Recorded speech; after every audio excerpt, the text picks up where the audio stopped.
Class 12. Today we are going to talk about the very fascinating topic, which is LC oscillation or tank circuit. In this circuit, what you see that we have already discussed that in case of LC parallel circuit, the power consumed is from the electrical source is zero, and so we can think of a situation when we take a charge capacitor as shown in figure A, and then so long it is not connected to in parallel to inductance L, there is no flow of current, and in this case the total energy stored in the capacitor will be given by Q0 square by 2C, and the total energy, magnetic energy stored in the inductance will be zero as no current is flowing through it. But the moment we connect it, as it is happening in case of figure B, what you see that the capacitor starts discharging through the inductance, and as a consequence some current flows through the inductance, and due to which an electrical energy stored in the capacitor is reduced as the charge deposited on the capacitor plates are reduced, and simultaneously an equivalent amount of energy in magnetic form is getting stored on the inductance, as you see. So the total energy, electrical energy in the capacitor is now reduced from the maximum energy which was in the case figure A, and total energy in the magnetic form in the inductance is now increased from the initial case as in figure B. So that's why the energy is in midway divided between capacitor and inductance.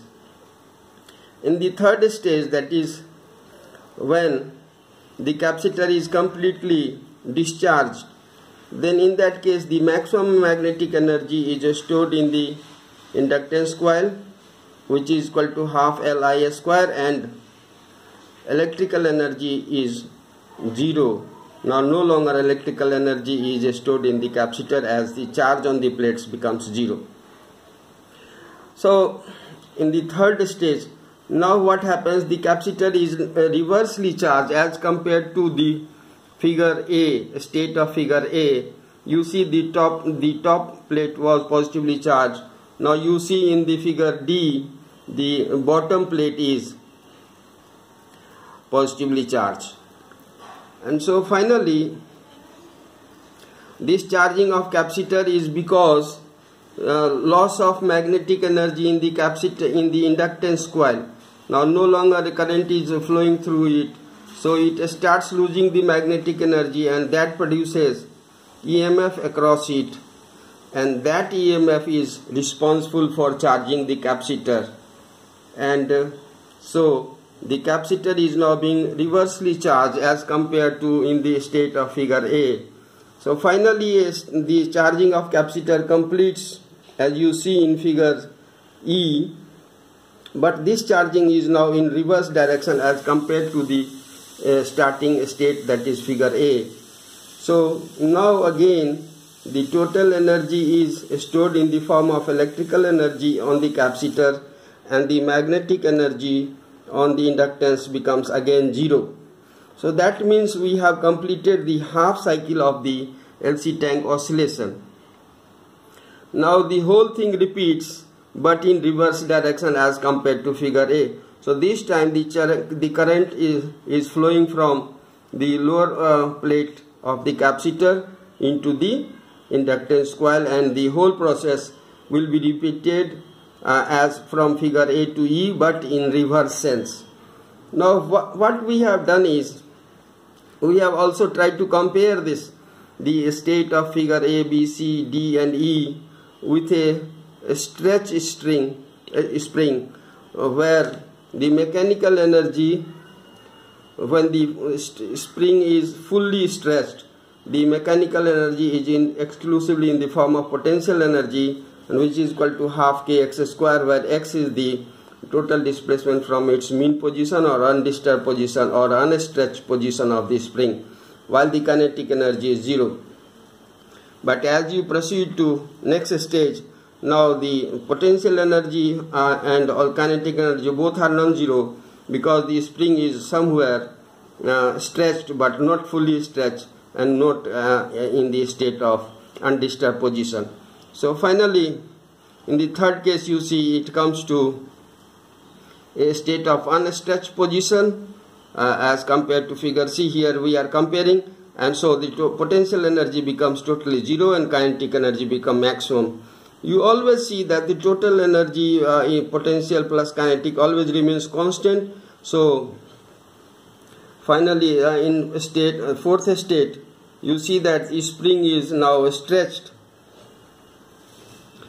and so what happens that both are it is having kinetic energy as well as potential energy, but this time it is compressed, and finally when the spring is now stretched completely, so the total completely compressed, and so what is happening that the now total potential, the energy in the spring is in the potential energy completely, and there is no kinetic energy at all. So that is how we can explain the whole phenomena. And if you happen to express the oscillation of LC tank circuit, you see that the total electrical energy is equal to Q square by 2C, which you can see is the case of figure A. And if you write it in terms of Q is equal to Q0 is equal to this is Q0 is the maximum maximum charge on the capacitor. But if you write in the terms of instantaneous charge, then you will have to write electrical energy stored in the capacitor will be Q0 square sin square omega t. Similarly, the magnetic energy stored in the inductance at any instant of time can be derived as you see here, and could be found to be equal to what you see is equal to Q0 square sin square omega t by 2C. This is the instantaneous magnetic energy stored in the capacitor. When we add these two energies, potential energy in the magnetic energy in the inductance coil and electrical energy in the capacitor, when we add these two, it always remains a constant equal to Q0 square by 2C, where Q0 is the maximum charge stored in the capacitor. So this is all for today. Thank you and have a nice day.